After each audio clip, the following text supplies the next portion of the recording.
In this week's episode of Bleach the 1000-Year Blood War arc, Uryu outsmarts Haschwalth, Ichigo unleashes his true Bankai, and Orihime seemingly defeats Yhwach at the cost of her own life. So I opened last week's review by saying that episode 44, The Perfect Crimson, might just be the single craziest episode of the series to date. Well, this time there is absolutely no doubt in my mind when I say that episode 45, Defend You, is the most insane Bleach episode I think I've ever seen. And the gulf between this and the preceding episode is so seismic that I can't believe I ever thought episode 44 was all that crazy to begin with. You know, the 1000-Year Blood War arc anime finally delivers on a seemingly impossible divergence from the manga, really in the biggest way.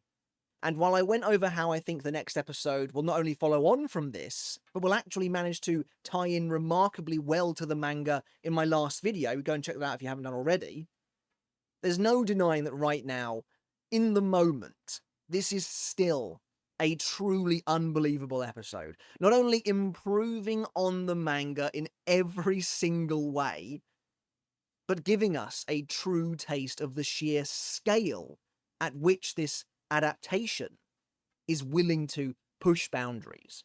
While I could have never truly predicted what was to come, I was correct in thinking that episode 45 would be made up of almost entirely new content this time around. There's virtually nothing here from the manga whatsoever. In fact, I think this is easily the 1000-Year Blood War arc episode that covers the least from the source material, by a considerable margin as well, and I suspect we might have maybe one more episode of this kind of caliber still to come, based on the chapter to episode ratio left over. And so as we begin our in-depth spoiler review and discussion of the 1000-Year Blood War arc episode 45, Defend You, as always, I'll be looking at this episode from the perspective of someone who has read all of the 1000-Year Blood War arc manga, meaning there will be potential spoilers for the entire arc to follow, as we take a look at this episode to see what it added, what it changed, and yes, what it took away from the source material, which isn't a lot. Before we get started, consider supporting me over on Patreon. It's one of the best ways to do so. An enormous number of you have now joined up as well, which is greatly appreciated. It's helping out the channel immensely, and it just goes a really long way. So thank you all so very much. A huge shout out to everyone appearing on the screen now. It does mean absolutely everything. So again, a massive thank you goes out to all of you. But a huge thank you, of course, goes out to everyone who's watching the video in general. It just means absolutely everything. So thank you so very much. As I think this is going to be a pretty long one, let's get this review going. And as always, we'll start by taking a look at what chapters are covered in this week's episode. And like I said, there's very little here from the manga whatsoever. I'm talking maybe a couple of pages at the most, which is really exciting, honestly. So let's not waste any time and breeze on through this part of the video. Without further ado, these are the chapters covered in episode 45. We have the first 4 pages from chapter 677, Horn of Salvation 2, and well, that's it. And even then, half of what's covered from the manga here is done so in a totally different context. In the manga, after Ichigo locks blades with Yhwach here in chapter 677, Yhwach claims that Ichigo believes he is being underestimated, which is why the Quincy King hasn't yet used the Almighty. And Yhwach agrees, but declares that time has now passed, and releases his true power, eyes covering his entire body. In the episode, we get the first 2 pages of chapter 677 right at the start, where Yhwach destroys Ichigo's Cerro Cresciente, and they clash, but then these follow-up pages don't appear until about 2/3 of the way in, and even then, again, the context is different. In the episode, Yhwach has just experienced the full force of Ichigo's true Bankai, and opens the eyes on his body, not to see the future, as he does in the manga, but just to unleash an enormous barrage of laser blasts.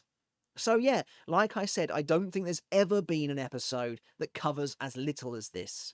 I don't expect the next episode to be quite the same, as I imagine we'll cover a bunch of prior manga scenes, mostly featuring Uryu versus Haschwalth, but for now this is what we have to go on, and I'll discuss that in the prediction section a bit later on. Anyway, let's move on to the spoiler analysis itself as we take a deeper look at episode 45 of the Thousand Year Blood War arc titled Defend You. So the episode opens with, believe it or not, some manga content. Chapter 677 shows us the immediate aftermath of Ichigo's Cerro Cresciente, as it buries itself into Yhwach's body. Ichigo leaps backwards as Yhwach commends his new power as one fitting of someone born from a fusion of so many things. But ultimately the Cerro fusion isn't enough, and Yhwach destroys it. Interestingly, in the manga, Yhwach shatters the energy blast with his bare hand, but here in the episode, he destroys it with his sword. Ichigo darts towards Yhwach and the two of them clash, locking blades once again, before Ichigo is tossed backwards. And that brings us to the end of the manga content for now. Well, I mean practically for the entire episode. The rest of this battle is completely new, as is the entirety of the rest of episode 45, save for that one shot later on, as I mentioned earlier. Plunging his broadsword into the ground in front of him, Yhwach unleashes a torrent of black energy at Ichigo, who tries to hold it off before we get the title drop of the episode.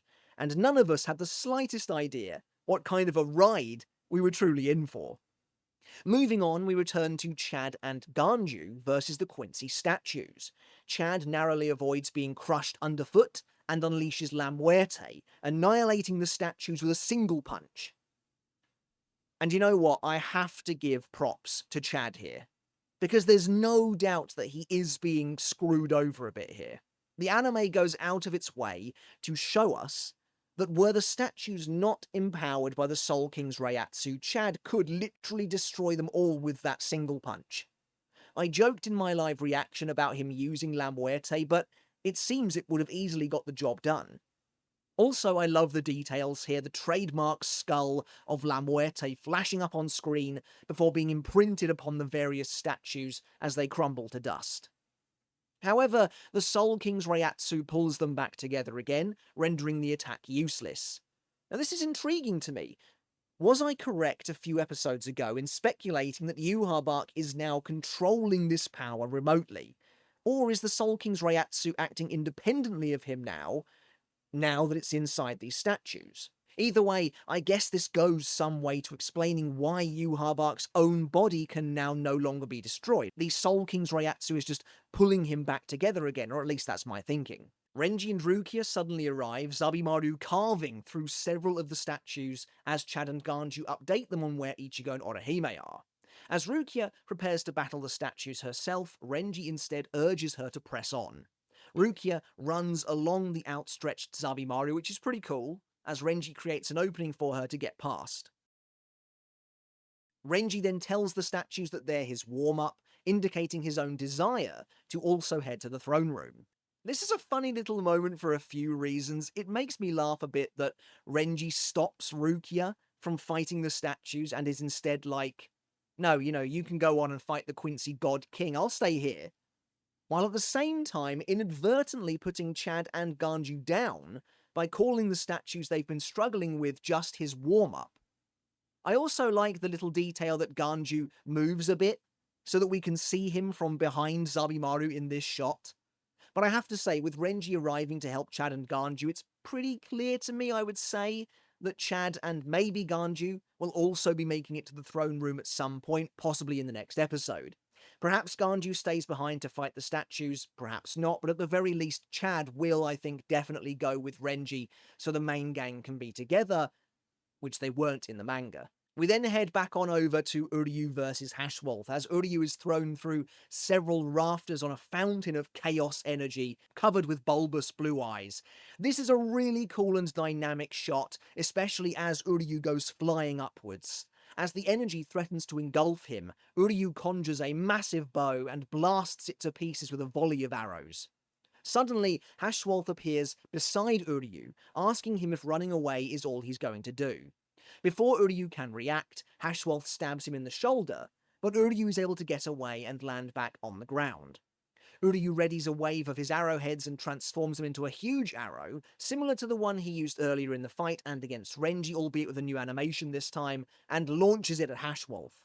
Haschwalth destroys the giant arrow with a swipe of his sword, but it shatters into hundreds of fletchings once again, allowing Uryu to surround Haschwalth with them. Haschwalth annihilates them all, however, even catching one in his hand, as he turns to face Uryu with a smug grin. I do wonder if him catching the fletching is meant to be a reference to him catching Basby's arrow, but that could be a bit of a reach. Interestingly, though, in this shot we can see a wound on Haschwalth's palm, blood dripping from the sole point that wasn't covered in the Almighty's power. Or it was covered and somehow Uryu's arrow broke through it. Either way, Haschwalth returns to the ground to face him once more, telling Uryu to draw his bow, as he calls him the last of the Quincy's. I said it during my live reaction, and I stand by it now.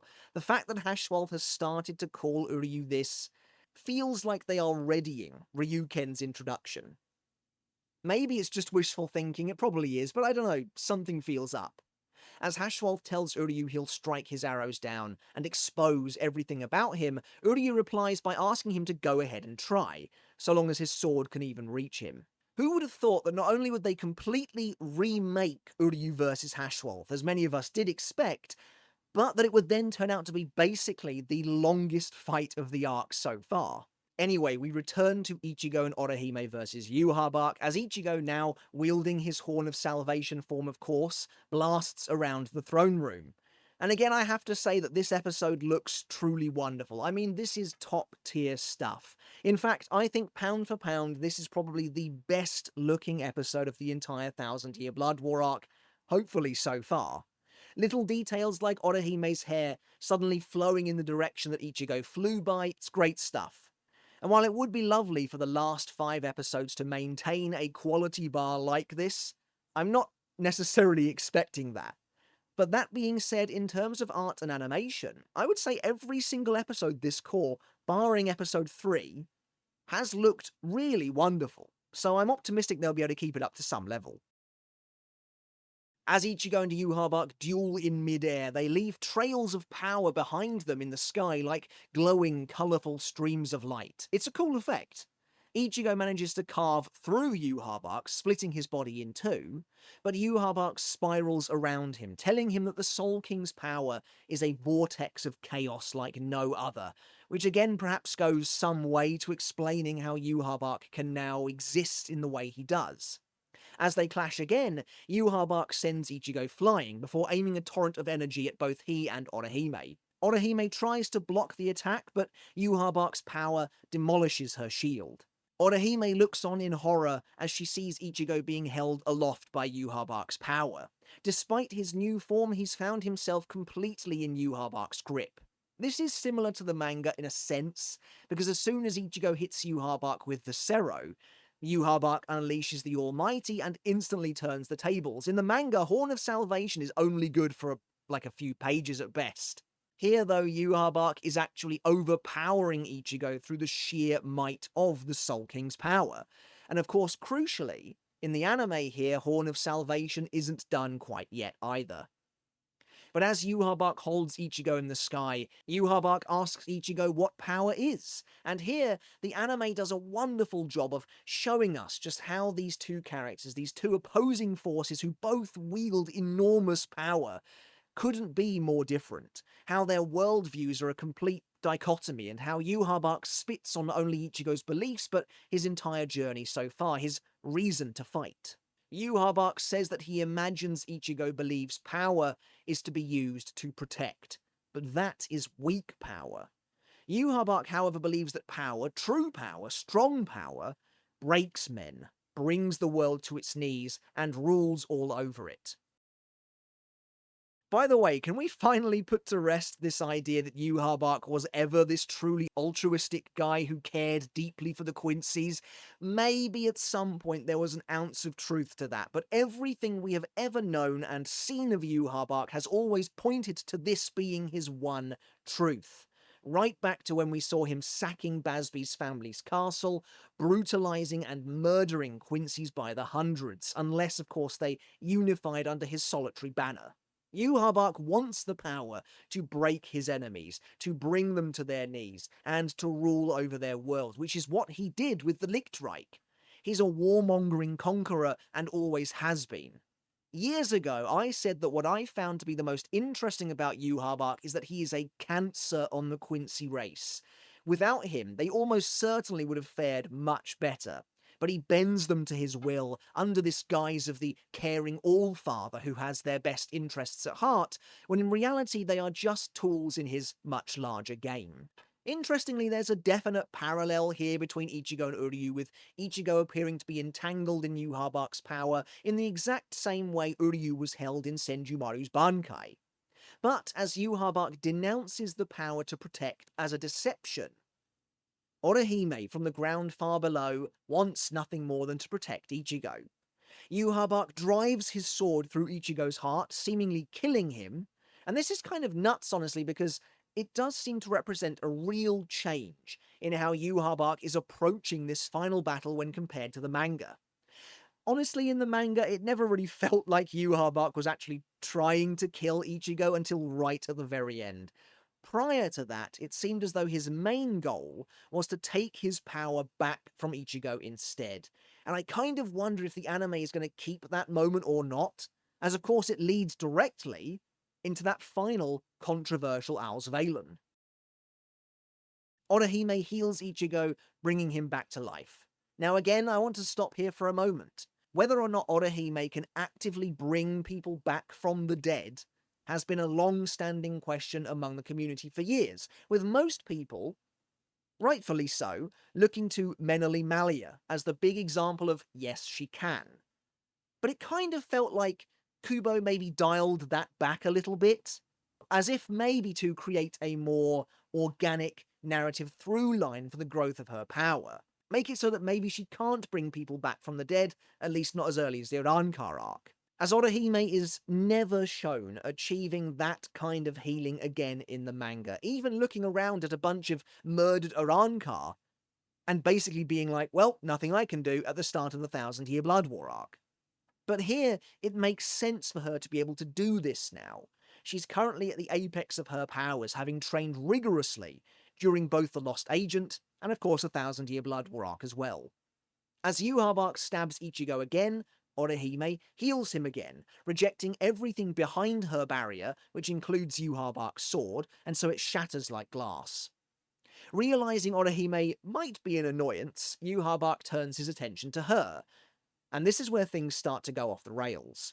Although Orihime blocks his first attack, it still sends her flying into a nearby pillar. Yhwach then sends another wave of energy at her, but this one bypasses her shield and arches upwards, diving back around and driving itself through her chest. This was the worst injury Orihime has pretty much ever received on screen. She's hit by Yami, and she's beaten up by Loli and Menali, and she's shot by Kirige, but I would argue this is the one and only time I have ever thought that she might actually die in the moment.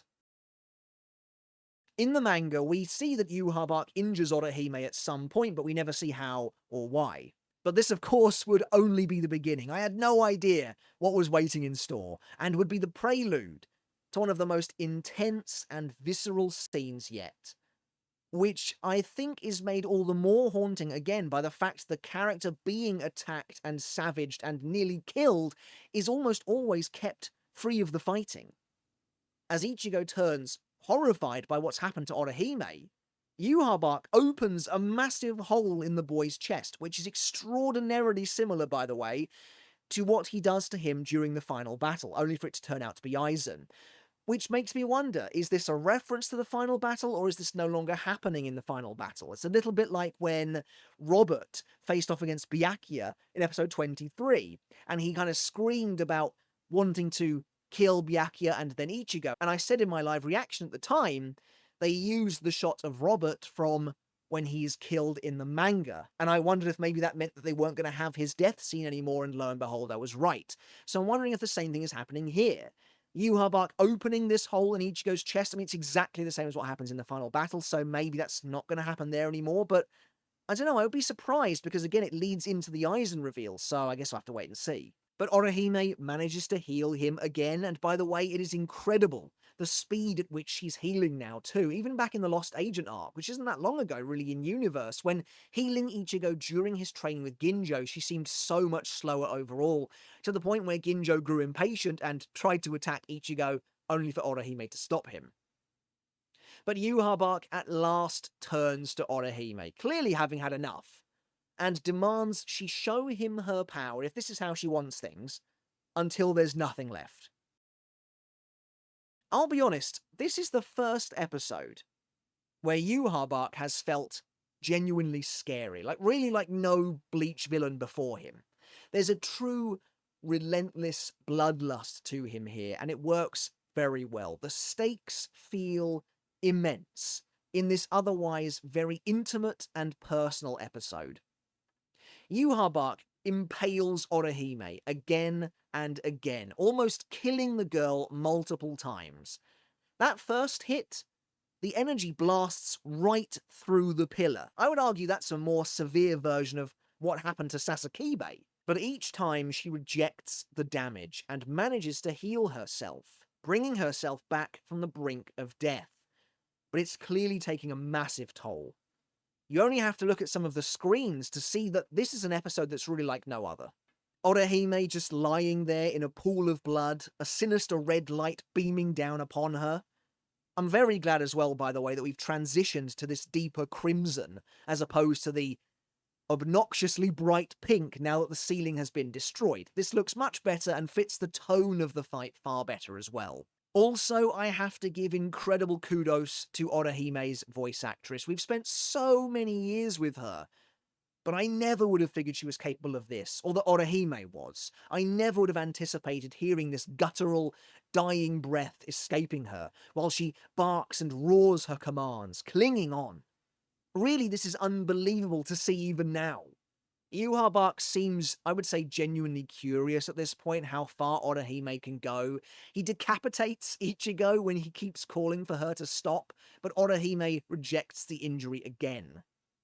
Orihime's character development maybe hasn't been the smoothest ride, but there's no doubt this is the ultimate end goal of her character realized at last. Yhwach is perplexed to see that Orihime would expend the very last of her power for Ichigo when it hasn't achieved anything, as he moves to finish off Ichigo again. One thing I really like is how this scene brings the best qualities of Ichigo and Orihime to the forefront. Orihime is determined to protect Ichigo no matter what, even if it means her death, while Ichigo wants nothing more than for Orihime to let him die if it means that she can get out of there and survive. Even here, as Yhwach's power closes in on Ichigo, he's only looking at Orihime and telling her to go. It's, again, really good stuff. However, as all seems lost, Yhwach's power is suddenly enveloped in a wave of crystalline white ice, and he himself is frozen solid. Now, if this were adult Hitsugaya, would that mean Yhwach's power is now totally disabled? Again, it wouldn't really matter, as Yhwach is physically strong enough to break out anyway, which seems to be the just general downside to ice-type abilities in this series, but maybe Rukia's ice does do the same thing? But either way, Rukia praises Orihime before revealing to Ichigo that she's here to help, freezing Yhwach's power around his body and then shattering it to free him. Ichigo rushes to Orihime's side and makes sure she's alright before thanking her for helping him.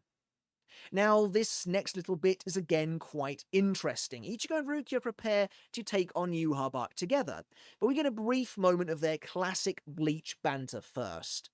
Rukia tells Ichigo that he's changed a lot since she last saw him, all rolled up in a black blanket and has even grown a horn. Ichigo tells her that he didn't turn into this because he wanted to, but that the horn is cool. Now, is it just me, or do those lines kind of contradict one another? Also, he didn't turn into this because he wanted to. Really? But he was actively trying to achieve this transformation by taking in Yhwach's power, right? I mean, did he not know what this form would look like? If that's the case, how does he know the horn is cool? Either way, they break out into an argument, and there's no doubt that it is nice to see. It's quite nostalgic. One of the many criticisms of the final arc was that Ichigo and Rukia spend virtually no time together at all. They meet very briefly in chapter 515, when Ichigo visits Rukia in the infirmary after the first invasion, and then they don't meet again until chapter 680, once Ichigo has already been defeated by Yhwach. So, while we're pretty close to chapter 680 now, at the very least, this is much better than that reunion was in the manga. Rukia tells Ichigo that it seems as though he hasn't lost his spine, which again is great. It's a far cry from how he was when she rescued him in the Lost Agent arc. And it's again completely different to how despondent Ichigo is when Rukia finds him here in the manga. But Yhwach thanks Rukia, for she is the Shinigami who triggered the awakening of Ichigo's powers, and therefore made all of this possible. Rukia being here like this is something I've advocated for a while now, as it just makes so much sense. Sure, she can't do much to stop Yhwach ultimately, but narratively she deserves to face the final boss like this alongside Ichigo. The story began with the two of them, and it should end with the two of them as well. Returning to Uryu versus Haschwalth, Uryu conjures another giant arrow and sends it flying towards his enemy, but Haschwalth blocks it with the tip of his blade. As Uryu counts to 3, he rushes behind his foe and draws a Sail Schneider, which again is an awesome reference and something that really should have appeared in the final arc a bit more often, before holding it aloft, as if ready to drive it into Haschwalth's back. Speaking of Quincy things that should have appeared in the final arc a little more often, I'm still surprised that the anime went out of its way to make Sclaverai a more universal thing. But Kirge remains to this day the only member of the Vandenreich to use Ranso Tengai, which is kinda weird to me. Anyway, Haschwalth activates his power and sees the future, his shadowy energy instantly grabbing Uryu's arm. Once again calling Uryu the last Quincy, Haschwalth mocks the fact that Uryu would use a sword to attack his back, but Uryu corrects him, noting that it's an arrow. Uryu then coaxes Haschwalth into using his power again, asking him to prove that he can see what he'll say, before releasing the arrow from its holding. Again, I like the fact that Haschwalth is now calling Uryu the last Quincy, meanwhile Uryu's been calling Haschwalth Grand Master all this time. It's pretty awesome, I really kinda like that. There's an animosity to this fight that I think fits it obviously really, really well. Haschwalth destroys the arrow, however, and launches Uryu into a nearby column. All of that seems to have been for nothing. Meanwhile, Ichigo continues to battle Yhwach while Rukia attempts to support him. As she runs, she freezes the floor beneath her, which I suppose is meant to be a reference to the new true power of Sode no Shirayuki, as first revealed in her fight with Asnod. God, that feels like a long time ago now. As they continue to press Yhwach, the Quincy King unleashes a massive, monumental red and black laser beam from the Soul King's power, which tears upwards through the building. Again, this is nothing like Yhwach was fighting in the manga, and honestly, if you put the two side by side, the difference is staggering. Ichigo leaps over the attack and conjures another Cerro Cresciente atop his blade. How he's doing that without any blood, I'm not entirely sure. Presumably he's found some somewhere.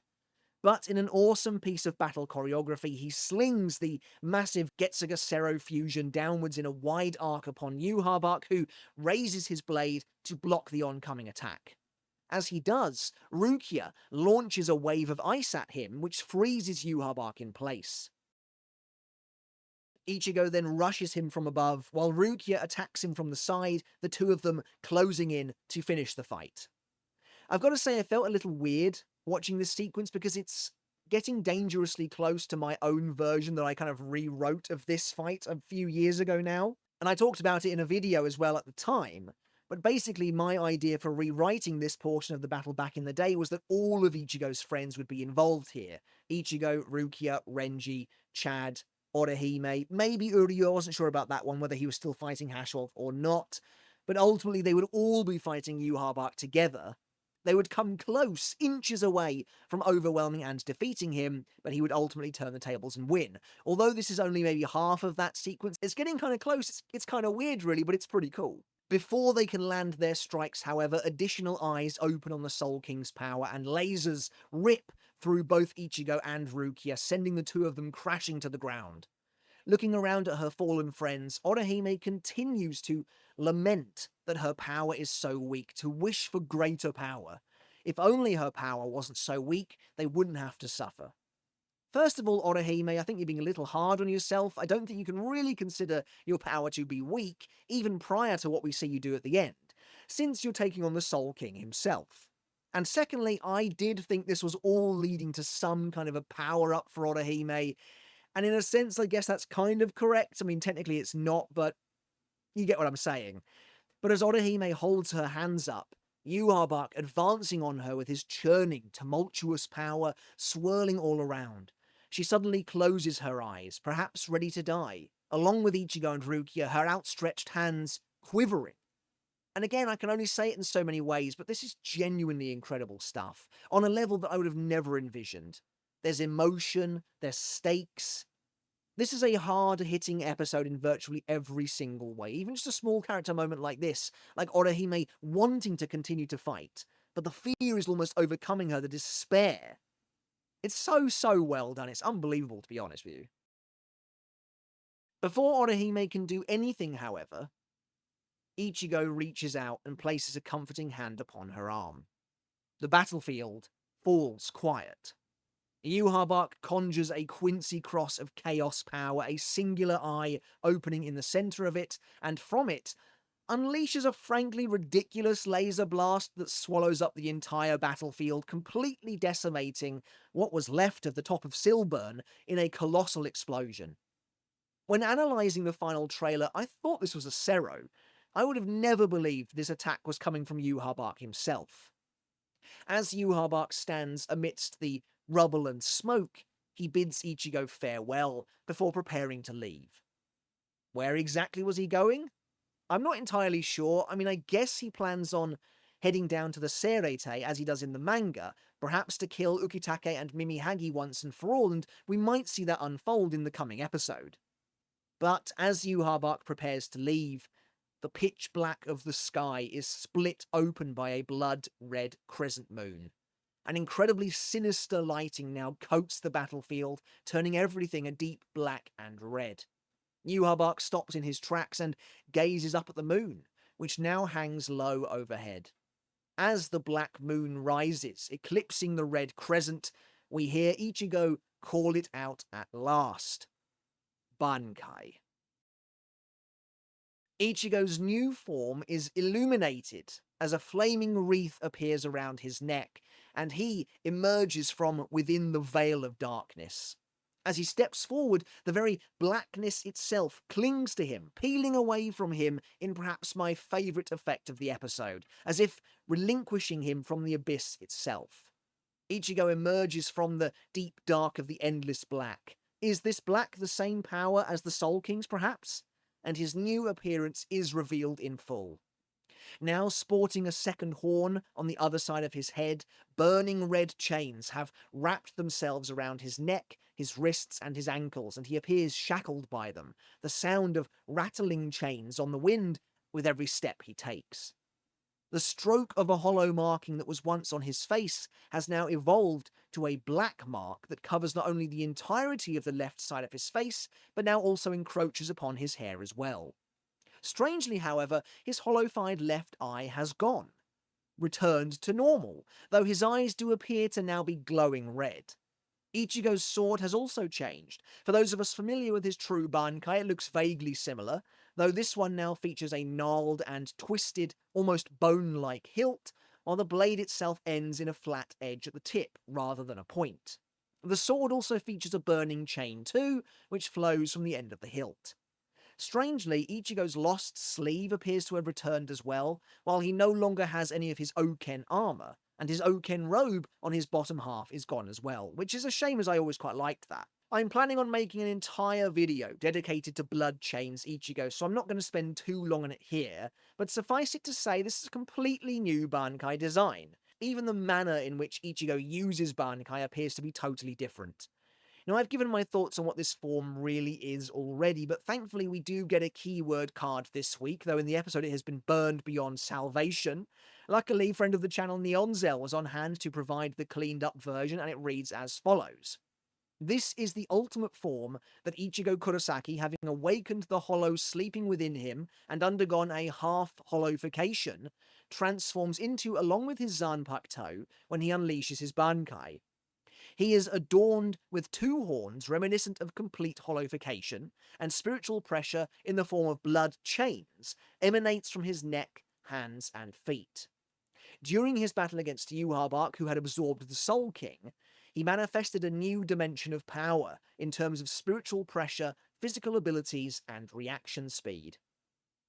So I've said before that to me at least, this appears to be Ichigo's true Bankai if activated while Horn of Salvation is active first.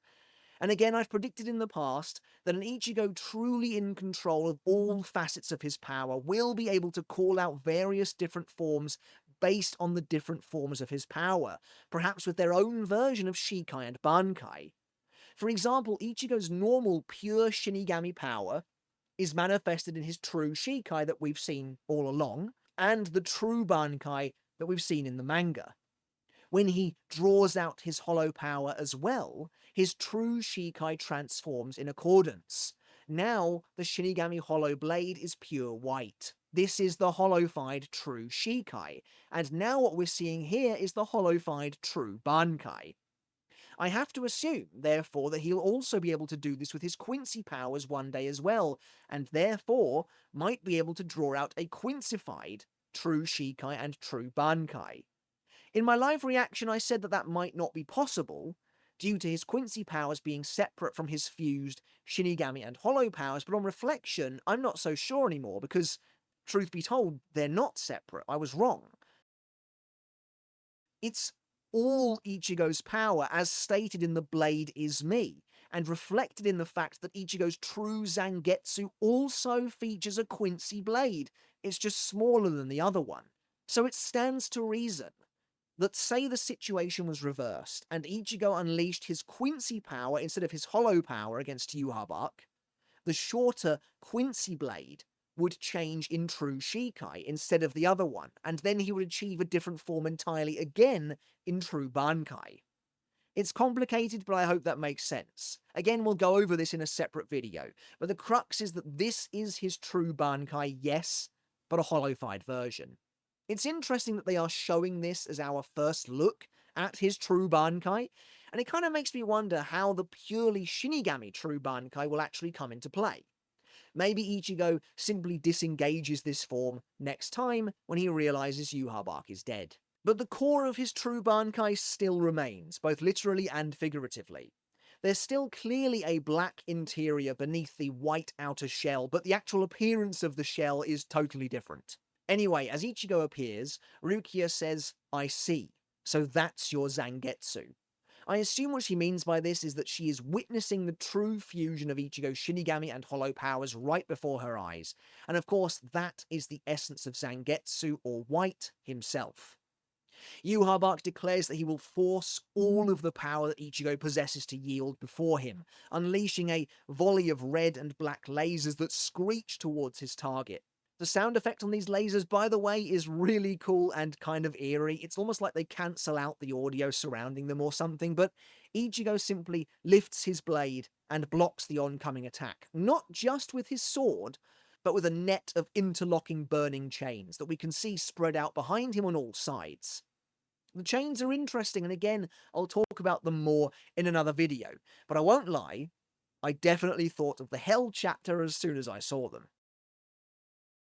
As Ichigo walks towards Yhwach, he leaves footsteps of a peculiar black and white Reiatsu in his wake.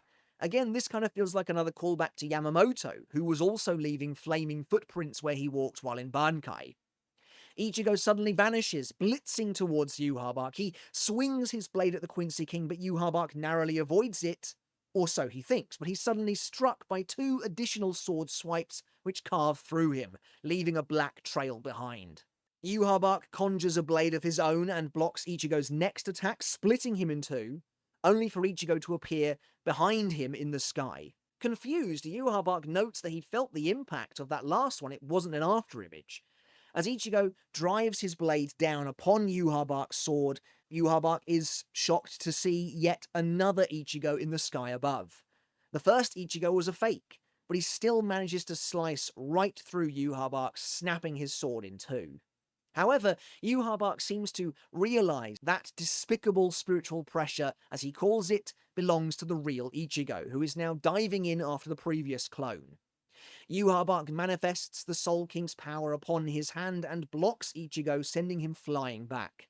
We then get just a genuinely completely incredible sequence, an astounding sequence where Ichigo darts around the room, constantly avoiding Yhwach's lasers while leaping and striking with his various clones, some of them instantly erased as they are punctured by the laser beams, others managing to avoid them and slip through. Yhwach prepares to fire a volley directly at Orihime, but an Ichigo drops down and blocks them all before lunging for the Quincy King, only for this Ichigo to also be a fake, as he's destroyed by a laser popped like a balloon. Another Ichigo pushes through and forces Yhwach to summon another sword, the two of them clashing amidst a fierce flurry of sparks.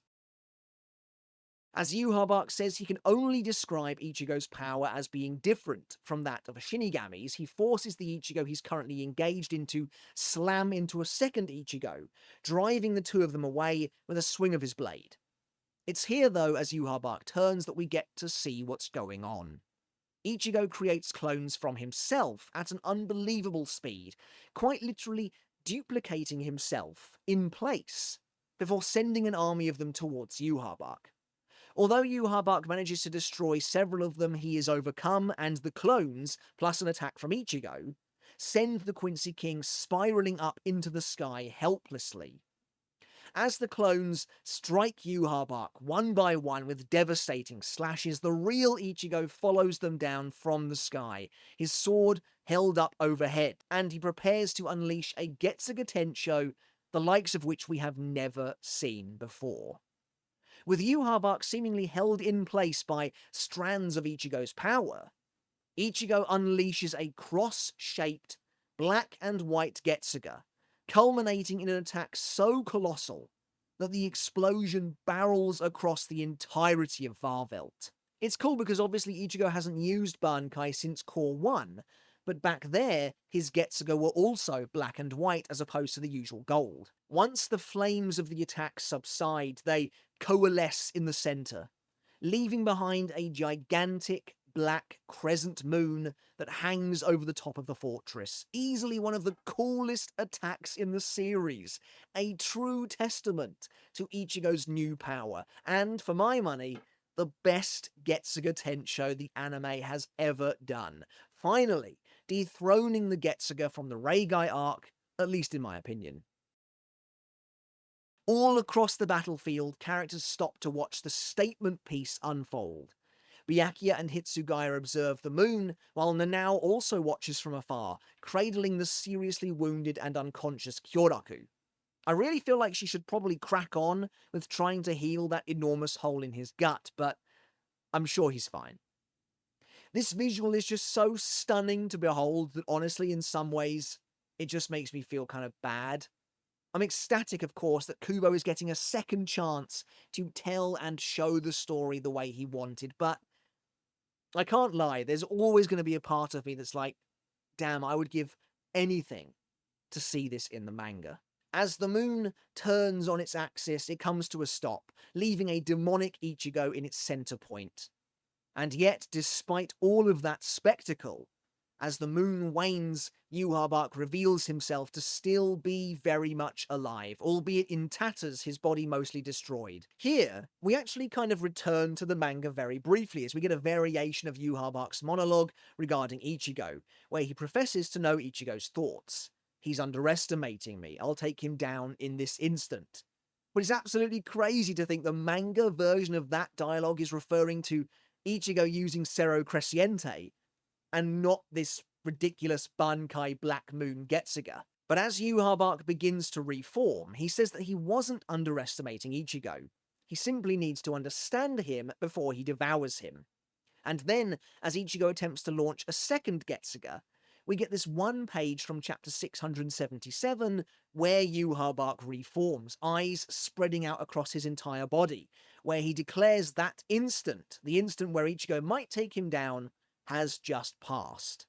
Again, I've said it before, but in the manga, this is where Yhwach starts to use the Almighty once again. Not here, though. Here, Yhwach is simply unleashing an absurd amount of lasers, one from every single eye, like some kind of crazily upgraded Zamari or something. Again, this looks utterly spectacular. I mean, I'm running out of adjectives. Yhwach's lasers destroy all of the clones at once, while also sending Ichigo himself flying. There's a truly tremendous shot of the sheer scope of the lasers as they scream forth from the top of the fortress, and again, everyone in the surrounding area must be wondering what the hell is going on up there. But as Ichigo finds himself on the ground again, Orihime rushes over, only to be swept up by Yhwach's power. As Orihime wishes once again to protect Ichigo, Yhwach, although he commends her will, comments that she is far from strong enough to fight alongside Ichigo, let alone protect him, and is only there because he's unable to let go of his weakness for her. Rises to his feet once more and explodes with power, a furious power, racing towards the villain. Yhwach surrounds him on all sides with lasers, forcing Ichigo back to Orihime. Yhwach calls her out once again, telling Ichigo that Orihime is his weakness and his past. Again, he denounces the power to protect, claiming it to be the very reason his strength is hindered. Because he fights, he will be defeated. Despite this, Ichigo and Rukia continue onwards. Ichigo conjures a whirlwind of clones to surround Yhwach with, and they all begin to strike the enemy, the real Ichigo even unleashing another Cero Cresciente amidst the chaos. Leaping backwards, Ichigo manifests his Reiatsu chains and binds Yhwach with them. At the same time, Rukia releases her Bankai, Haka no Togame, again for the very first time since her battle with Asnod.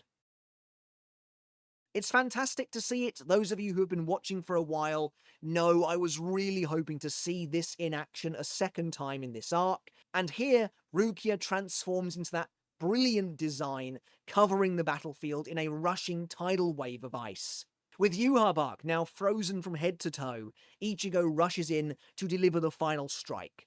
Another Getsuga, which once again drapes the battlefield in a veil of darkness, a pitch-black crescent moon piercing the heavens above. It's absolute insanity when you think about the fact that Ichigo has now used this new Black Moon Getsuga more times in this one fight in the anime than Ichigo used Getsuga Jujisho in the manga. But as the dust clears, Orihime, still suspended above the battlefield, realizes Yhwach's power that held her aloft has been frozen. As it shatters, dropping Orihime to the ground, she stares at her reflection, blood dripping from her face, and again the imagery here is just really wonderful. Looking up, Orihime can just about make out a peculiar silhouette bleeding through the icy mist that enshrouds the arena. And as the figure comes into view, Orihime is aghast to realize Rukia, still in her Bankai gown, has been impaled through the chest by one of Yhwach's reishi broadswords, the blade itself embedded in the ground beneath her, keeping her aloft like a grim statue. I'm kind of surprised she didn't just shatter to pieces, considering she's in her Bankai state, but still, this is one of the most horrifying, yet, let's be honest, awesome visuals Bleach has ever produced, and I couldn't believe my eyes when I saw it, one of many times in this episode. Not only has Rukia been soundly defeated, but Ichigo has as well, Yhwach's boot pressed upon the boy's head. One of his horns has been snapped off and embedded in the ground beside him, whereas in the manga, Yhwach breaks Ichigo's soul horn in the future before slinging it at him during their fight. As Yhwach looms over the defeated Ichigo, he tells him that this is where the power to protect inevitably leads, while the strong, true power will always prevail. Meanwhile, Haschwalth holds Uryu at the point of his blade and tells him to vanish into dust. Uryu has only one move left, and he slowly retrieves something from his coat pocket, a Leiden hat or Sanrei glove, the very same object that once allowed Uryu to achieve Let's Steal back in the Soul Society arc. It's interesting how Kirige also used a Leiden hand to release his Volston dish before that idea was promptly dropped among the other sternritter. Haschwalth laughs maniacally, noting that it is just as he had foreseen. Now, here's where I have a question about this. If Haschwalth has already seen that Uryu has a Leiden hand ready to go, how hasn't he seen what happens after that? Uryu reveals in this episode that Haschwalth's power of the Almighty has a 3-second cooldown, so every time Haschwalth sees the future, he then can't do so for 3 seconds afterwards. Which also means that Haschwalth is not constantly seeing the future either. So my questions are, if he's not constantly seeing the future, how long can Haschwalth see the future for? How long are his eyes active before the cooldown kicks in? Or is it like he gets one single look and has to take in as much as he possibly can before it goes again? But if that's the case, how hasn't he seen what comes next? Because here he literally says that he sees Uryu's next move as well, being that he will try to attack him from behind once again. Or maybe Haschwalth can also only see into the future for 3 seconds at a time? But honestly, this new revelation makes Haschwalth's version of the Almighty sound like an absolute nightmare to use, I've got to be honest. But I love the demented look on Haschwalth's face here, it is fantastic.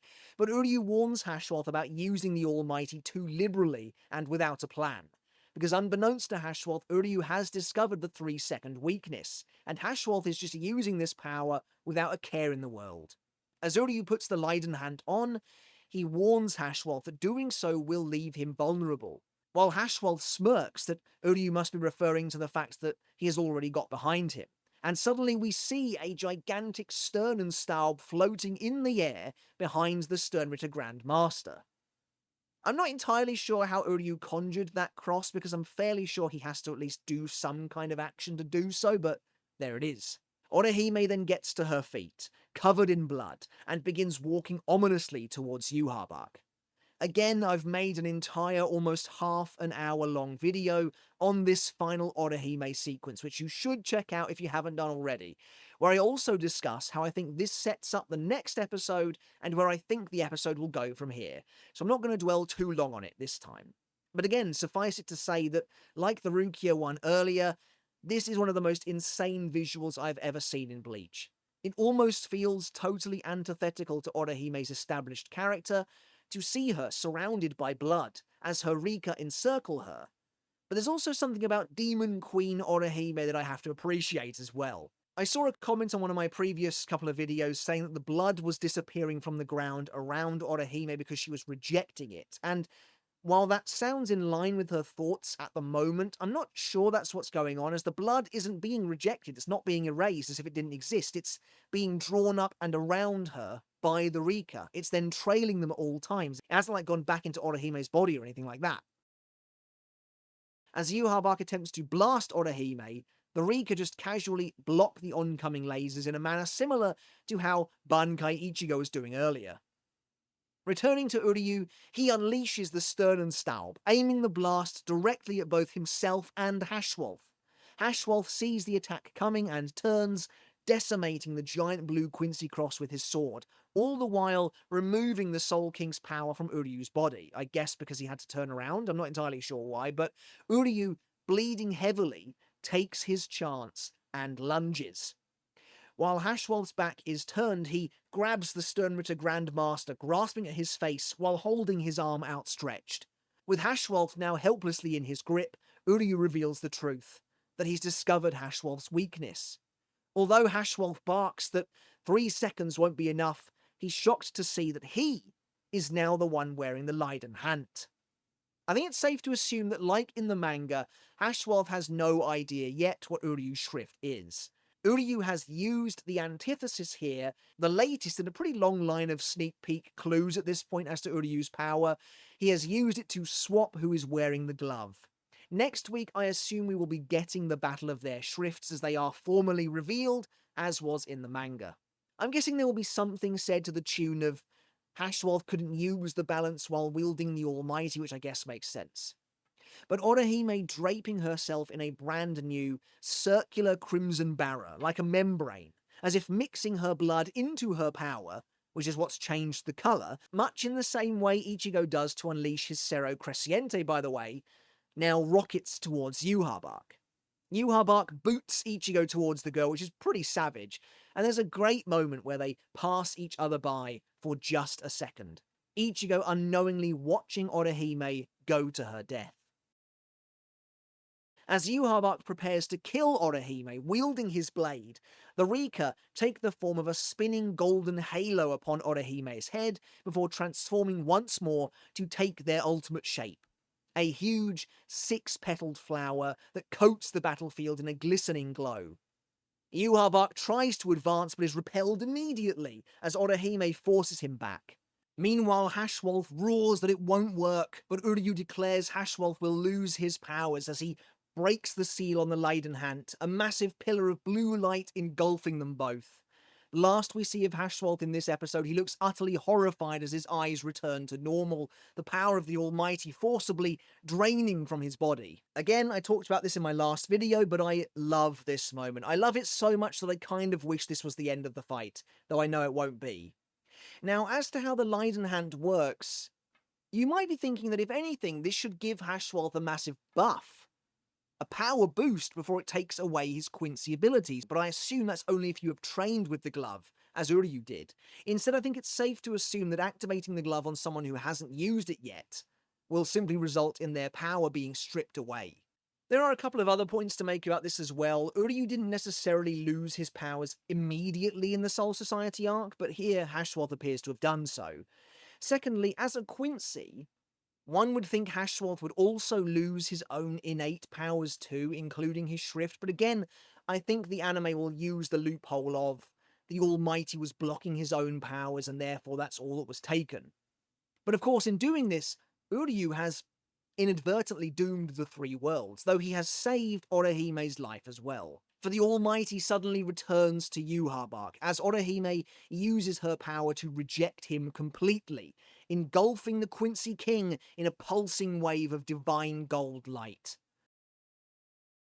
Only able to look on in horror, despair, and sadness, Ichigo and Rukia watch as Orihime overwhelms the villain, the petals closing in. Turning, Orihime says goodbye to Ichigo with a smile, as even the blood is rejected from her face, everything within the space disappearing entirely as though it never existed at all. Yhwach is completely destroyed, vanishing into nothingness, and with a final triumphant explosion, Orihime is taken along with him, the orange-haired heroine swallowed up by a transcendent light. As this extra-long episode comes to a dramatic and somber end, one of the fire lilies from the greenhouse falls, revealing the true name of the episode. Life to defend you, as Orihime says her goodbyes. Meanwhile, a shower of petals sprinkle the now silent throne room, leaving Ichigo and Rukia to contemplate in the wake of what just happened. Now, there's no poem for the first time ever in the middle of a season, and there's no title of the next episode, though Kubo leaked it a while back as being The End, which is the title of chapter 679. There's no sternritter in memoriam once again. I think there might be next week, but we'll have to wait and see. So, for the next episode, again, I've made an entire video on this. Please check it out if you haven't done already, but suffice it to say, it feels both easy and yet impossibly difficult to predict what will come next. We have no poem, no title, nothing. Save for a preview posted by Reset Era user Noctis, which I think is legitimate, though for clarity's sake I'm not 100% sure, but it reads, "Dawn breaks over Varvelt Castle, and a new world appears before Ichigo's eyes. Meanwhile, the battle between Uryu and Haschwalth grows fiercer too." A big thanks to Noctis for finding and posting this. If legitimate, it lines up pretty much perfectly with how I expect the episode to go, honestly. Now, I wonder if dawn breaks over Varvelt Castle is literal? Was this supposed to be the night sky all along, or is it, because it's black, the Soul King's power? I'm fairly sure it wasn't nighttime when the Varvelt arc began, but maybe it was. Either way, the new world appearing before Ichigo's eyes is very interesting to me, because that seems to imply that Yhwach not only comes back, as I'm expecting anyway, but actually begins enacting his ultimate plan. Could this finally be when we learn the history of the Soul King, as Yhwach opens the doors to the primordial world, which, by the way, I'm still expecting to be that big crimson circle thing in the middle of Varvelt. God, I hope so. Meanwhile, Uryu versus Haschwalth is confirmed to continue, and again I'm not surprised, because this is likely when the anime will slip pretty effortlessly into the manga version of events, taking us back through parts of chapters 674, 675, and more. As for where the next episode could end, I mean, that's a great question. I honestly think we could go to the end of chapter 680, meaning Haschwalth and Gerard will be ultimately defeated this coming week. How will they be defeated, you ask? Well, I still maintain that Haschwalth will probably be struck by the Owlsvalen, but I hope something new happens for Gerard. At the very least, I'd like to see the captains identifying and exploiting the Quincy Cross core as a way to defeat him before he gets his powers taken. And considering they've kept Liege around too, I genuinely wouldn't be surprised if all three of the remaining sternritter are hit by that holy blue light and taken out, so that Yhwach can head to the Serete perhaps, like he does in the manga. And it definitely feels like time is running out for a new appearance from Isshin and Ryuken. But hey, I'm staying optimistic until the end, damn it. But alright, that's it for my in-depth spoiler review of episode 45 of the Thousand Year Blood War arc, titled Defend You, or Life to Defend You. What a stunning episode. The true apex, the pinnacle of what the Thousand Year Blood War arc anime has been able to offer so far. Not just in the way it's diverged from the manga, but in the way it's really brought everything to life in such a stunning fashion. This is the best, really, Bleach has maybe ever looked across the board, and it really is a wonderful episode. And I sincerely hope the rest of Core 4 manages to look even remotely like this, because this is the kind of quality I think people were really hoping for. In fact, this has exceeded expectations from the final core, and I'm so excited to see what comes next, because we really are in uncharted territory. Even though I think episode 6 is somewhat easy to predict, maybe, I could be completely wrong, there's no denying that we still have very few actual manga chapters left, so we should still anticipate a lot of new original content, and that's obviously extraordinarily exciting in its own way, so yeah, I can't wait to see it. Alright everyone, once again, thank you so very much for watching. I appreciate this has been a long one. Let me know your thoughts on episode 45 down in the comments below. How did you feel about it? Did you enjoy it? What do you think is going to happen next? I'd love to get all of your theories down in the comments below, so do please let me know. Alright guys, consider hitting subscribe to help us reach 300,000 subs. Your support is greatly appreciated. It does mean the world. It's only going to be possible as well with your support, so please consider that too. And check out the Patreon as well, the link in the description. That's another great place to support the channel, that extra little step. The $2 a month tier is the most popular tier, and really even that is an enormous help. Like, it makes all the difference in the world. So if you like this kind of content, if you want to support weekly Bleach content like this every week, please consider supporting over on Patreon. It helps out enormously. Alright guys, until next time, I'll catch you later, and I'll see you then.